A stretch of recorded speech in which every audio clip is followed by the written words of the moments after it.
Guys worst experience అందరికి inform చేద్దామని చెప్పి నేను ఈ వీడియో అయితే చేస్తున్నాను.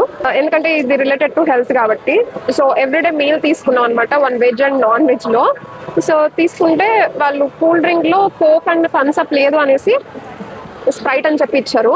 స్ప్రైట్ ఎలా ఉందంటే అసలు చండాలంగా బ్లీచ్ వాటర్, మనం బ్లీచ్ చేసిన తర్వాత మనకు ఒక కైండ్ ఆఫ్ స్మెల్ వస్తుంది కదా మన ఇంట్లో. సో ఆ స్మెల్ తోటి జస్ట్ ఏదో కల్తీ చేసినట్టు వర్స్ట్ గా ఉంది, అసలు దరిద్రంగా ఉంది చెప్పాలంటే. ప్లీజ్ ఒకవేళ ఎవ్రీడే మీల్ తీసుకునే వాళ్ళు తక్కువ లేకపోతే లేకపోయింది ఒక 70 రూపాయలు పెట్టుకుని పక్కన కొనుక్కోండి. ఆ కోకో ఏదో ఒకటి కావాల్సింది.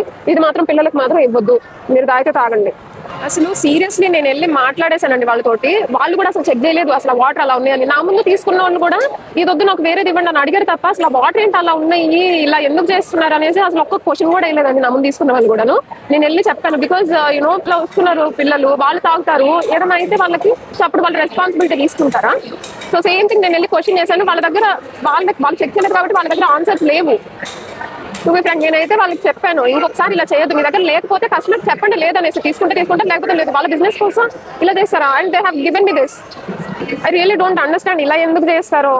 అసలు ఎంత కంపు కొడుతున్నాయి అంటే అవి మనం బ్లీచింగ్ వేసుకుంటాం కదండి, ఆ బ్లీచింగ్ వాటర్ అవి అసలు అలా ఎలా పెట్టారు? ఎందుకంటే మనం తింటున్నాం కాబట్టి, మనం కొనుక్కుంటున్నాం కాబట్టి, అది వాళ్ళ తప్పు కాదు. ఇది సీరియస్లీ నేను చెప్తున్నాను, మన తప్పు.